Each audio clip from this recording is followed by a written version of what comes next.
Paco Moreno es internista, infectólogo del Centro Médico ABC, jefe de medicina interna del Hospital ABC y desde mi punto de vista, pues un gran covidiólogo. Me ha tocado estar un poco más expuesto, te digo la verdad, son muchos cientos de doctores, gente que está atrás y bueno, a mí me ha tocado estar más expuesto, pero la realidad es que el trabajo ha sido enorme por muchísima gente que pues no tiene la oportunidad de estar con ustedes, pero que gracias a ellos también puedo tener estos espacios para poder explicar otras cosas y dar un servicio un poquito más completo, pero es un trabajo de muchísima gente. Ojalá y se pudiera reconocer algún día a todos ellos. Son muchos. Paco, ¿por dónde empezamos? Desafortunadamente el índice de letalidad de México es de los más altos del mundo.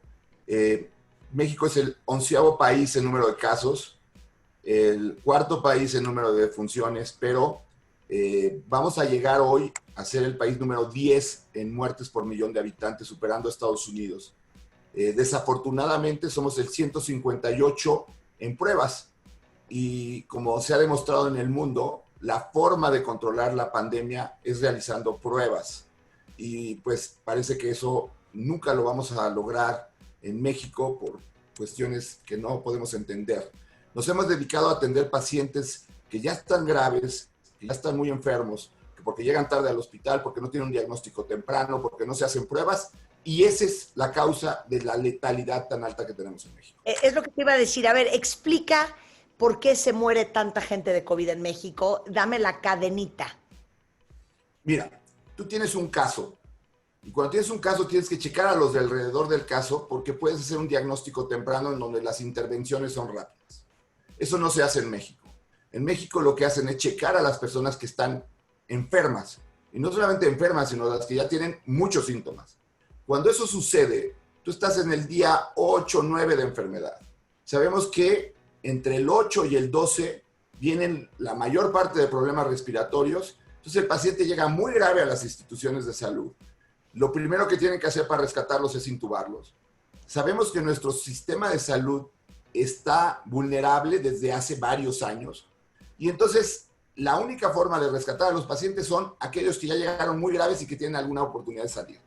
El problema es, si sabes que tu debilidad es el manejo de pacientes complicados, porque no tienes buenas unidades de terapia intensiva en el país, no tienes intensivistas, neumólogos, infectólogos en todos lados, dedícate a tratar de prevenir. Prevenir es buscar los casos haciendo pruebas, prevenir es usar el cubrebocas. Eso se sigue sin hacer en México. Es frustrante después de 9 meses de esto, no entenderlo. O sea, lo que estás diciendo es, uno, no se testea a los que están alrededor, primer grave error. Y segundo grave error es que la gente, o sea, los primeros 8 o 9 días, en la mayoría de los casos, los síntomas son muy leves. Entonces, si no tienes un oxímetro, si no tienes supervisión médica, si no empiezas el tratamiento en el día 1, ya para el día 9 es probable que se te complique, que llegues al hospital en el día 10, 11 o 12 y ya lo único que hay que hacer, si hay que hacer algo, es que te entuben. Así es. Y mira, lo que pasa es para la gente que te está oyendo que es muy importante que entiendan que no es que sea una enfermedad silenciosa, sino si tú no tienes un oxímetro, tú no te das cuenta que te baja la oxigenación porque lo primero que haces es dejar de tener actividad. Entonces, si tú empiezas a tener baja de oxigenación, ya no caminas, te quedas sentado, pero se mantiene una sensación de que estoy respirando bien. Después empiezas a respirar más rápido. ¿Por qué? Porque tu cuerpo te está pidiendo mayor oxigenación y tú no te das cuenta. Y después te quedas acostado y no te mueves. Y es cuando dicen, ahora sí me siento muy mal porque no me está llegando oxígeno. Para eso ya pasaron 4 o 5 días. Llegas con saturaciones de oxígeno de 60 a 65, no hay manera de rescatarte. Entonces, también eso ha provocado que la gente tenga miedo de irse a los hospitales. Porque oye, el 43% de los que ingresan en el Seguro Social fallecen. El 30% de los que ingresan en otros sectores de hospitales públicos fallecen. La gente no quiere ir porque les da miedo. Si voy al hospital, tengo pocas oportunidades de salir adelante. Entonces ha hecho una cadena en donde, uno, la gente tiene miedo, dos, llegan tarde, tres, tenemos diagnósticos tardíos, cuatro, no checas a los contactos. Entonces, esta cadena pues ha generado lo que estamos viviendo, un cerca de 10% de mortalidad. En los próximos 10 días vamos a llegar al 1,000,000 de casos y 100,000 defunciones conocidas, que seguramente son mucho más que esa. ¿Cuáles serían tus recomendaciones para el día 1 y 2? Mis recomendaciones son, si estuviste en contacto con alguien que tuvo COVID, así lo hayas visto, estado un rato con él, hazte la prueba. Porque si te esperas a que ya tengas todos los síntomas, la gente tiene miedo. Entonces dice, me dio un poco de dolor de cuerpo, me siento un poco cansado, tengo un poquito de fiebre, pero no creo que sea COVID. Si piensas que tienes COVID, hazte la prueba. Busca dónde hacerte la prueba. Segundo, ten un oxímetro en casa, conoce cuál es tu oximetría basal. Hay gente que fuma y su oximetría basal es un poquito más baja que la de otras personas. Hay gente que está más gordita, entonces su oximetría basal es un poco más baja, pero conócete. Y en el momento en que tengas COVID, trata de buscar asesoría para que tú no decidas qué es lo que tienes que hacer y que no sigas los consejos de la tía, de la hermana, de la comadre. Todo el mundo trata de ayudar. Hay 1,5 millones de covidiólogos en México ahora. El tema de las pruebas, Paco, me parece un enredo. Te voy a enseñar todas las variables que yo he observado. Para empezar, una prueba en un lugar no es igual que la prueba en otro, no es igual de sensible que la del otro. Unas son más caras, otras son más baratas. Eso es una variable. Dos, las pruebas son, no, es que te lo hacen en la nariz, entonces esa es la que sí sirve, pero conozco muchísima gente que ahora está dando el servicio de hacerte la prueba a domicilio, estas pruebas rápidas que son con sangre o que son con saliva. Tercero, hay muchos positivos que podrían ser negativos. Te haces la prueba en un lugar, te sale positivo, te la haces otra vez en otro, te sale negativo. Hay falsos negativos, hay falsos positivos. Todas esas son mis preguntas. A ver, primero, no hay ninguna prueba que sea 100% segura de ningún tipo de procedimiento. Pero sí tienes razón, las pruebas han sido un problema. Tienen falsas negativas en un 20%. Y lo que es peor, muchas de las falsas negativas son pacientes que tienen infección respiratoria ya baja y por lo tanto no capturan el virus en la parte superior de la vía respiratoria. Llegan pacientes con tomografías francas de un COVID y lo que tienes es una prueba negativa arriba. Segundo, sí hay pruebas que son falsas positivas cuando no detectan a toda la estructura genética del virus. Ya sabemos que checamos 3 genes del virus para hacer la PCR adecuada. Y para hacer diagnóstico, las pruebas de sangre, las pruebas rápidas, no sirven, porque esas miden anticuerpos. Y los anticuerpos se producen 8 o 10 días después de que tienes el contacto, de que tienes la infección, y por lo tanto, la realidad es que vas a tener un diagnóstico tardío, además de que no todo el mundo eleva anticuerpos. Ahora, mi consejo es, sí puedes tener una prueba falsamente positiva. Ok. Lo peor que te puede pasar es que esa prueba falsamente positiva pues sea una falsa positiva, te asustes un rato y no pase nada. Pero si ese es tu pretexto para no tener una prueba que te pueda decir si sí lo tienes, que es cuando tienes que intervenir, pues estás viendo nada más lo negativo de una prueba que puede ser no totalmente confiable. Por eso es tan importante que cuando tengas una prueba te pongas en contacto con tu médico y te diga, oye, a ver, no tienes síntomas, no estuviste en contacto con nadie, me da la impresión de que tu prueba puede ser falsamente positiva, vamos a rechecar. No ha sido fácil ni para los pacientes ni para los médicos interpretar muchas veces resultados en donde se enferman 5 de una familia y uno no. ¿Por qué? ¿Qué está pasando ahí? Él ya lo tuvo, no estuvo expuesto, los demás tuvieron una carga viral baja que no infectó a la otra persona, pero contamos con pruebas. Las pruebas de saliva son nuevas y las pruebas de antígeno que vienen también van a ser nuevas. Esas son mucho más rápidas, pero no hagan pruebas de anticuerpos de sangre para diagnósticos. No sirve. ¿Cuál es la menos peor? Déjame te lo pregunto así. La mejor prueba es la PCR que te toma ahorita un hisopado de la nariz y de la faringe y se hace un procedimiento que se llama PCRs, en donde amplificas partículas del virus. Ahora, esta prueba tiene también el bemol de que si te da COVID, te puede durar positiva 100 días. Y hay muchas empresas que exigen tener una prueba negativa para regresar a trabajar. Y eso es un absurdo, porque a las 2 semanas tú estás dado de alta. A las 2 semanas ya no contagias, eso ya se demostró. Y hay personas que siguen dando positivo por meses. Te cuento un caso, tuve un pobre paciente que estaban separados y su exmujer no le dejaba ver a sus hijos hasta que no tuviera una prueba negativa. Y fue de estos hombres que tuvieron una prueba positiva durante meses. Y el pobre lo que quería era ver a sus hijos y no lo dejaban ver a sus hijos porque seguía teniendo prueba positiva. Y se hizo 10 pruebas hasta que no hicimos una carta para demostrar que eso no se necesitaba, que ya no era una persona que podía infectar a sus hijos. Pero pues estas también cosas, Marta, son cosas que hemos ido aprendiendo a través del tiempo. Claro. Hemos aprendido que las pruebas pueden tener falsas positivas, que puede haber falsas negativas. Por eso se ha vuelto un tema tan complicado de manejar. O sea, la gente piensa que es A, B, C, D, y no es así. A veces tienes que entender todo el cuadro al paciente, los síntomas, dónde estuvo, con quién estuvo, cómo se infectó, etc. ¿Qué opinas de estas pruebas rápidas en casa? Las pruebas de antígeno y de saliva, mira, van a ser una ayuda enorme en el momento en que logremos saber cuál es su sensibilidad y especificidad, porque vas a tener dos epidemias al mismo tiempo, la del COVID y la de la influenza. Claro. Y entonces vas a necesitar tener un diagnóstico lo más rápido posible, porque sabemos que con influenza tienes ese espacio de 72 horas de darle un tratamiento, quita los síntomas. Entonces, si no van a acabar llegando pacientes al hospital, que no vas a saber si tienen influenza, si tienen otras infecciones respiratorias por otros virus, que hay un sinnúmero de virus que pueden producir cuadros similares, o si tienen COVID. Y entonces imagínate ahora tener pacientes con influenza y COVID al mismo tiempo. La mortalidad es 2 veces más. O sea, en los siguientes meses, ¿cómo vamos a saber si tenemos COVID o si tenemos influenza? Tenemos que tener pruebas que sean buenas, rápidas y accesibles.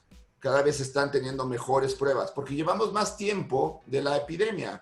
Entonces, ya están estas pruebas de antígeno que van a ser pruebas que en Estados Unidos les llaman 5-5.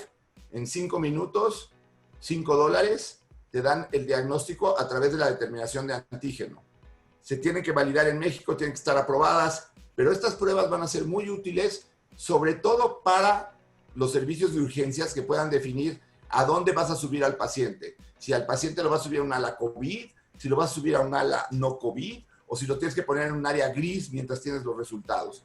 Pero desafortunadamente eso no se tiene en todos los hospitales y pues lo que preocupa es que puede haber coinfecciones, es decir, 2 infecciones o 3 infecciones al mismo tiempo. Mañana, cualquiera de los cuentavientes que te están escuchando, amanecen con cuerpo cortado, moco, dolor de cabeza, no saben si es COVID o si es influenza, ¿cómo van a averiguar? Pruebas y pruebas. O sea, las pruebas de influenza este año las van a mejorar, porque las pruebas rápidas tenían una sensibilidad del 60%. Entonces, muchos de lo que hacíamos los años anteriores era, tienes síntomas que sugieren influenza, empieza el tratamiento para influenza si eres una persona de alto riesgo. Este año tenemos que hacer más pruebas, tenemos que tener pruebas más fidedignas y cada vez hay pruebas más fidedignas. Aquí en el hospital ya tenemos una cosa que se llama Film Array Respiratorio SARS-CoV-2, en donde te detectan a todos los virus, incluyendo el COVID. El problema es que siguen siendo pruebas caras, que no están accesibles a todos. Tenemos que implementar mejores pruebas, más rápidas. Te prometo que se está desarrollando mucho en eso, porque pues no es un problema exclusivo de México, va a ser un problema en Europa, un problema en Estados Unidos, donde ya hay influenza. Aquí en México, además de todo, tenemos el problema de la vacuna, que dosis insuficientes para este año. Y entonces, la realidad es que lo que nos espera no está bonito, no está sencillo. Ok, a ver, entonces, hablemos de la vacuna. Como les he platicado desde el día lunes, Pfizer, que es una farmacéutica a nivel mundial, anunció un análisis temprano de su ensayo de vacuna contra el COVID que sugiere que la vacuna es efectiva en la prevención de COVID en un 90%. Según la Organización Mundial de la Salud, dijo ayer que la vacuna de Pfizer es súper prometedora, también esperan tener más y más vacunas. Sin embargo, en los Estados Unidos ya está Dr. Fauci diciendo que primero van a empezar a vacunar a doctores, a gente en asilos de ancianos, a gente con enfermedades preexistentes y que probablemente al resto de la población para el mes de abril. Escuchamos que López-Gatell decía ayer aquí en México que pues México no está participando en los trials de la vacuna, que una vez que la vacuna esté aprobada por la FDA, pasará todo un proceso muy complicado de aprobación en México, lo cual ayer nos puso a temblar a todos, haciéndonos sentir que para que en México tengamos la vacuna de Pfizer falta ¡bú! Ahora, darnos la explicación. Bueno, a ver, yo creo que las buenas noticias no es solamente que tenemos la vacuna de Pfizer en una fase 3 con buenos resultados de éxito, porque lo que ellos valoran ahorita es, si tú te pones la vacuna, ¿cuántos de los que se ponen la vacuna elevan anticuerpos? Pfizer mostró una vacuna muy buena, 90% de ellos elevaron una respuesta inmune. Tenemos 10 vacunas en fase 3, 10. La realidad es que sí vamos a tener vacunas, claro que vamos a tener vacunas, pero una cosa es que la vacuna sea aprobada y la otra que tú tengas la vacuna en tu mano para que te la puedan aplicar. Ese es el problema. Necesitas la aprobación de la vacuna, la distribución de la vacuna, la producción de la vacuna y cómo va a llegar a la gente que necesita la vacuna. Evidentemente, vacunar 8 billones de individuos en el mundo, pues es muy complicado. Algunas vacunas no sabemos si van a necesitar una dosis de refuerzo. Imagínate si tienes una vacuna que a los 3 meses tienes que ponerte un refuerzo y tienes que vacunar a 120 millones de personas, en 3 meses tienes que volver a vacunar a 120 millones de personas. Entonces, la logística es complicada. Ahora, sí preocupó mucho lo que comentas ayer, porque parece que COFEPRIS se volvió la FDA más difícil del mundo, porque tenemos Remdesivir que está aprobado por la FDA, por Europa, por todos lados, y la COFEPRIS aquí dice que no es suficientemente bueno. Entonces, está haciendo un filtro muy grave la COFEPRIS. Está haciendo de veras el trabajo muy complicado para los médicos, porque si tú llegas aquí al hospital y tú quieres recibir Remdesivir, no puedes porque la COFEPRIS no la ha autorizado. Espérame un segundo. Ayer hablábamos de que la FDA ya aprobó oficialmente Monoclonal.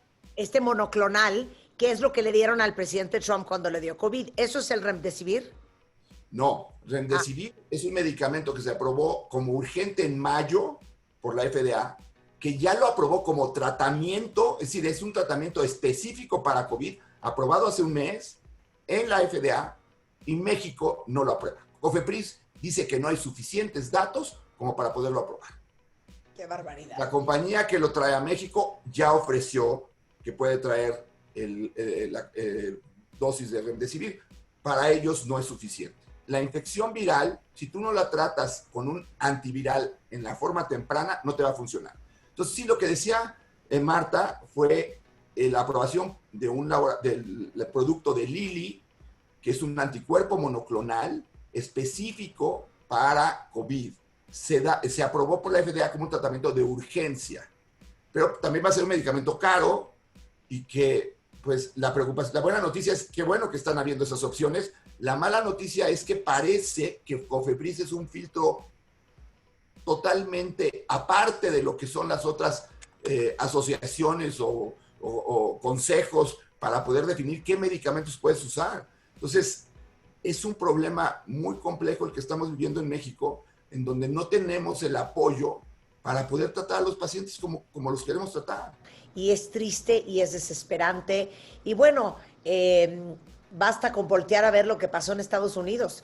Parte de la razón por la que perdió el presidente Donald Trump un segundo término como presidente fue su pésimo manejo del COVID. La preocupación es que historias de terror de una cantidad inmensa de mexicanos que han perdido a familiares, familias enteras que se han desvanecido porque uno estaba cuidando al otro, se enfermó, se murió, entonces entró la abuelita y la abuelita se enfermó y se murió, entonces entró el nieto y entonces se enfermó y se murió, y así se hace una cadena. Son muchas historias terribles, Paco.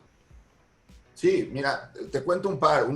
Fue una paciente de Tamaulipas que vino a verme aquí a México en el consultorio porque la internaron a ella y a su marido en un hospital.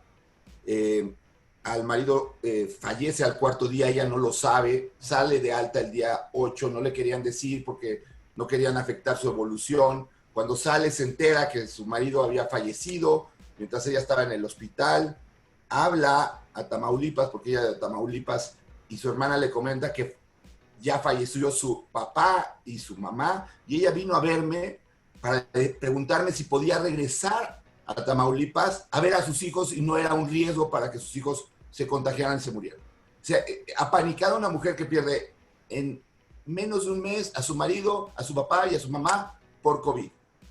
Y queda con una sensación de que si esto le da a alguien más se va a morir. Cuando vino aquí al consultorio y me contó, decías, te daban ganas de decirle, oye, te pago el boleto de avión, autobús, lo que quieras, ve tú a ver a tus hijos, abrázalos y no los vas a contagiar porque ya pasaste el periodo de contagio. Y te habla luego una persona llorando que está asustadísima porque tiene COVID y le dices, ay, bueno, pero si tú eres mujer, delgada, joven, no tienes ningún problema. No, doctor, pero es que mi papá y mi mamá ya fallecieron por COVID, por eso tengo miedo. Claro. Son historias que vives todos los días. Es una verdadera pena. Como se los hemos dicho siempre, cuentavientes, se tienen que cuidar ustedes porque nadie más lo va a hacer, ¿eh? Y lo que ustedes tienen que evitar es que les dé COVID y que caigan en un hospital. Marta. Porque hospitales privados, claro que hay. Doctores capaces, neumólogos, intensivistas, claro que hay. Quiero que le digas a los cuentavientes cuánto te cuesta una estancia en un hospital privado con COVID, con complicaciones de COVID, más o menos. Depende si estás en terapia intensiva o si no estás en terapia, pero sí son miles y miles de pesos. Pero creo que aquí tu mensaje, Marta, es muy importante. De todos los que te siguen, hay muchas mujeres que son, en cierta forma, líderes en su familia.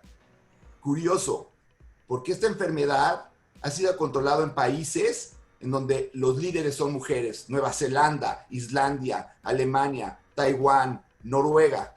La mujer líder ha sido muy importante en esos países, contrario a lo que ha pasado en otros en donde el narcisismo maneja a la enfermedad. O sea, como decía Bárbara, mi novia, decía, pandemia no es igual a destino. Creo que es la palabra, la frase más clara que hay. El que si hay una pandemia no quisiera que todos nos vaya a ir igual y lo hemos vivido. Pero pandemia no es igual a destino. Ahora, mujeres que te escuchan, que son las líderes en su casa, hagan que su familia use cubrebocas, que no vayan a fiestas, que se laven las manos continuamente, porque si ellas logran ese liderazgo que han tenido las mujeres en el mundo, que han logrado que países como Nueva Zelanda no tenga un rebote, ni nuevos casos, ni más muertos. Claro, es una isla, sí, pero si todo el mundo hacemos nuestra chamba y todo el mundo hacemos que nuestras familias, que el liderazgo femenino tan importante en estos días se haga presente en tu familia, pues vas a cuidar a los seres que quieres. Es una responsabilidad, sobre todo, cuidarnos nosotros primero. Estamos viendo que los servicios de salud son precarios, que no debería de suceder. La salud es un derecho de todos los mexicanos. Ahí es donde debe de inyectarse el dinero ahorita en estos momentos y no está sucediendo, al contrario, han habido recortes, ¿no? Pero es un derecho que debemos exigir y sobre todo ahorita que dijiste de esta medicina, que me cuesta trabajo decir el nombre, Remdesivir. Que es un medicamento caro, ¿sabes? A ver, ¿me entiendes? ¿En qué cerebro cabe estarle inyectando dinero a un maldito avión y a unos cachitos de lotería y no destinar ese dinero para estos medicamentos? Porque no es una cuestión de que no quiero, porque no sirve, porque no está, estamos investigando a ver si el medicamento sirve y somos tan fregones los mexicanos, más que la FDA y más que todos los científicos del mundo, somos más chingones que decimos no. No, hay que aflojar ahorita y apostarle a estas cosas. O sea, a mí me parece increíble que se estén gastando millones de pesos en absurdos, Paco, perdón. En absurdos. Pero yo creo que lo que dice Marta es fundamental. No estamos realizando lo que sí queda en nosotros. Es decir, sabemos, el sistema de salud está mal, no nos aprueban medicamentos, pues entonces vamos a cuidarnos. Ya sabemos que las medidas sí sirven. Te lo pongo así. El COVID es un volado. Sí. No sabes si vas a ser asintomático, si te va a dar leve o si te va a cargar el diablo. Entonces, si uno no tiene $500,000 de pesos en el banco para pagar la mejor, entre comillas y subrayado, alternativa de terapia, por si se te complique el COVID, porque no sabes cómo te va a tocar, no sabes cómo va a reaccionar tu cuerpo y tu sistema inmunológico, si no lo tienes, a ti no te puede dar COVID. Porque entonces vas a acabar en un hospital de gobierno si necesariamente todos los instrumentos, todos los medicamentos, toda la terapia y todos los médicos que necesitan para salir adelante, no puedes tomar el riesgo. No puedes tomar el riesgo. Es así de fácil, ¿eh? Piénsenlo así. Si usted no tiene $500,000 de pesos para irse a un hospital privado si se le complica el COVID, a usted no le puede dar COVID. Es real, o sea, el cubrebocas no solamente ha demostrado que evita que disperses el virus. El cubrebocas es la vacuna que tenemos ahorita. Y te explico esto y es bien interesante. Y lo demostraron en el New England Journal of Medicine. Una persona que tiene cubrebocas va a recibir una carga viral menor si se contagia. Y al recibir una carga viral menor es un tipo de vacunación. Así como hacían con la viruela, en donde tomaban una pequeña costra de viruela y te la inyectaban para que tú generaras anticuerpos contra la viruela. Si tú recibes una carga viral menor en cuanto al momento del contagio, tú puedes tener un curso benigno. Y lo hemos visto, porque nos hemos ido de un lado al otro. Es como un péndulo. Después de estarnos cuidando muy bien, estábamos hartos de que no nos dejaban hacer la boda, que no nos dejaban hacer la fiesta, que no festejábamos todos. De estar totalmente cuidados, nos vamos a tener una fiesta de 400 personas en donde al segundo tequila trae el cubrebocas del primo, la prima. Y entonces, ¿qué pasa? Hay contagios, hay 70 contagios en una boda de 200 personas, real, lo documentado. Pero además no solamente son 70 contagiados, son 70 contagiados con cargas virales altas y con un curso mucho más grave que el que hubieras traído un cubrebocas, no te lo hubieras quitado, a lo mejor te hubieras contagiado y en cuánto hubieras dado. Hubieras sido asintomático. 100%. Aquí no hay segunda oleada. No. Aquí hay un repunte. No estamos teniendo un rebrote. Rebrote es Italia, Alemania, España, Francia. Tuvieron un número de casos altísimos en abril, mayo, junio. Pero después tuvieron julio, agosto, septiembre, en donde no tuvieron. Y después ahora otra vez tienen. ¿Por qué? Porque llegó el invierno, porque la gente se dejó de cuidar, porque están haciendo más pruebas. Aquí no hemos dejado de tener menos de 3,500 casos diarios diagnosticados con el 48% de pruebas que son positivas. ¿A qué me refiero? Están haciendo tan pocas pruebas que el 48% de las pruebas que se hacen son positivas. Se habla que un país está fuera de control en la pandemia cuando más del 5% de sus pruebas son positivas. Aquí son el 48%. Si te da una vez, ¿te puede volver a dar? La respuesta es sí. Ya hay 6 casos bien documentados en el mundo en donde gente se infectó 2 veces. 4 de ellos fueron asintomáticos. Uno es el que más llamó la atención, que es el caso de Nevada, en donde fue un joven que se infectó, después tuvo una segunda infección a los 2 meses y la segunda infección fue más fuerte. Pero a ver, tenemos al menos 50 millones de infectados en el mundo. Hay una cosa que se llama variabilidad biológica. Hay el señor de 104 años que pasó asintomático y hay el niño de 5 años que la pasó muy mal. Entonces, ¿qué es lo que está pasando? Tienes tantas personas infectadas que vas a empezar a ver los que se salen de la norma, los primeros casos de reinfecciones. Pero no quiere decir que todo el mundo nos vamos a reinfectar, porque si comparamos la inmunidad del SARS-CoV-2 con lo que hizo el SARS-CoV-1, que ocurrió hace 20 años, ese duró 2 años la inmunidad. Entonces, debe de durar algo la inmunidad. Ahora, otro problema que hay en México es que las pruebas de PCR pueden estar positivas por 3 meses. Te da COVID en mayo y a los 2 meses te da otro cuadro respiratorio. Vas, te haces la prueba de COVID y sale positiva porque son fragmentos virales del primer evento. Y dices, ya me volvió a dar COVID. Y entonces ya está habiendo reinfecciones. Ese tipo de cosas se han prestado a tener problemas para definir reinfección. Lo que decía Marta hace rato, que un PCR falsamente positivo, pues pensaste que tuviste COVID y ahora sí tienes COVID, pero la primera vez no tuviste COVID porque tuviste una prueba falsamente positiva. Entonces, realmente el número de reinfecciones que hay es bajísimo. Claro. Ok, ahora, la mutación del COVID SARS-2, cuéntanos de eso. Ok, sí hay mutaciones, todos los virus generan mutaciones, pero los coronavirus tradicionalmente son virus que no tienen alto grado de mutaciones. ¿Qué pasa con las mutaciones? Generalmente el virus que adquiere la mutación, que es más fuerte, incluso se le llama en inglés viral fitness, es decir, el virus más capaz, empieza a desplazar a las cepas de virus menos fuertes. Y entonces empieza a predominar, que es lo que ha sucedido con esta mutación de 143G, en donde ese virus que no era el original está ahora siendo el predominante. Pero ese virus es igual de contagioso, igual de infeccioso, igual de virulento que el primero. Es decir, no ha habido una mutación que haga el virus más grave, más dañino, más contagioso.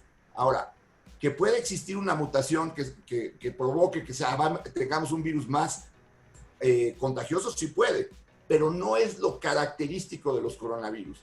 No es como la influenza, en donde la influenza sí tiene mutaciones mucho más frecuentes y tiene 2 proteínas, la H y la N, en donde se producen cambios estructurales año con año. No tengamos tanto miedo del problema de las mutaciones del COVID, no es la influenza. Las secuelas del COVID.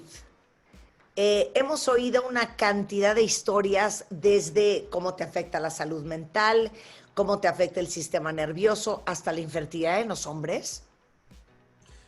Pues mira, lo que pasa es que se han hecho muchos estudios, incluso te voy a comentar 3 estudios interesantes que se han mostrado. Uno fue el que hicieron resonancias magnéticas de deportistas después de tener cuadros leves de COVID y encontraron que se veía el corazón inflamado. Pero lo mismo se ha visto con otros virus respiratorios y no sabemos el significado que tenga esto y probablemente sean unas cosas pasajeras que no tienen mayor significado, pero entonces el artículo se toma con un amarillismo de que, aunque te dé un COVID leve, tu corazón queda dañado para siempre. Luego hay el estudio de que le hicieron pruebas cerebrales a alguien que tuvo COVID y que de 100, 50 quedan con secuelas neurológicas. Sí hay el síndrome post-COVID en donde tienes esto de un poquito de confusión y todo. También entendamos que hay un factor de ansiedad altísimo después de que te da COVID. O sea, la gente tiene ansiedad en el momento. Si estuviste en el hospital, peor. Entonces, ¿qué tanto estos son cambios neurológicos permanentes? No parece ser eso.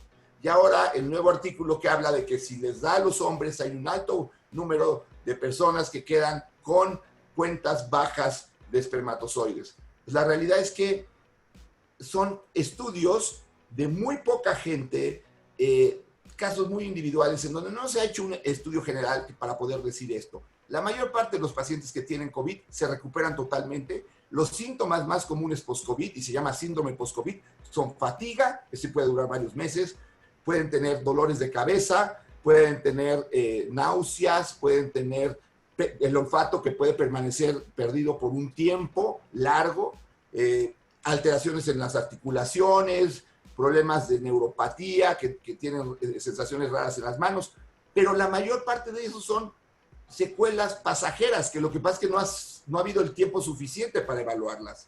Entonces, tampoco tomemos lo que si me dio COVID ya quedé marcado para siempre en mi vida, porque esa es la sensación que se produce después de oír o leer esos artículos que realmente pues lo que generan es más ansiedad, angustia que realidad. Pero el mensaje sigue siendo claro, que no te dé COVID, cuídate. Oye, historias de pánico que estoy leyendo aquí en Twitter. Dice una cuentaviente que está súper, súper, súper agobiada porque a 2 de sus familiares le salió la prueba negativa. Son 3 adultos mayores con síntomas, pero en estas pruebas rápidas, nuevamente, lo que les acabamos de explicar al principio del programa, no somos fans de las pruebas rápidas, salieron negativos, pero traen entre 47 y 50 de oxigenación. Así es. Las pruebas rápidas no las usen para diagnóstico. La realidad es que incluso se ha visto que pacientes que tienen neumonías severas ya no tienen replicación viral en la parte alta de la vía respiratoria donde tú haces la muestra para toma de diagnóstico. Por eso la tomografía se ha vuelto tan importante en casos de personas que tienen fiebre y baja de saturación. Claro. ¿Qué es esta prueba? Esta es la prueba rápida. Dice, quite prueba serológica de anticuerpos. Serológica quiere decir que te mide anticuerpos. Esas pruebas no funcionan. Es que, a ver, cuentavientes, son 2 pruebas diferentes. Una cosa es la prueba de anticuerpos y una cosa es la prueba de COVID. Son 2 cosas diferentes. No quieran diagnosticar positivo de COVID con una prueba de anticuerpos. La los prueba anticuerpos los produces tiempo después. Claro, es para ver si ya te dio. Exacto. Preguntan aquí, ¿cuánto tiempo calculas que tengamos una vacuna en México?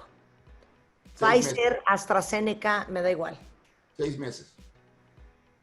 Mínimo. Ok. Bueno, se va cortando por lo menos. Antes no teníamos ni siquiera, no podíamos ni decir cuándo. ¿Qué le dirías, Paco, a todos los que dicen, yo esa vacuna no me la pongo ahorita ni muerta? ¿Ahorita? No, cuando salga. Cuando salga.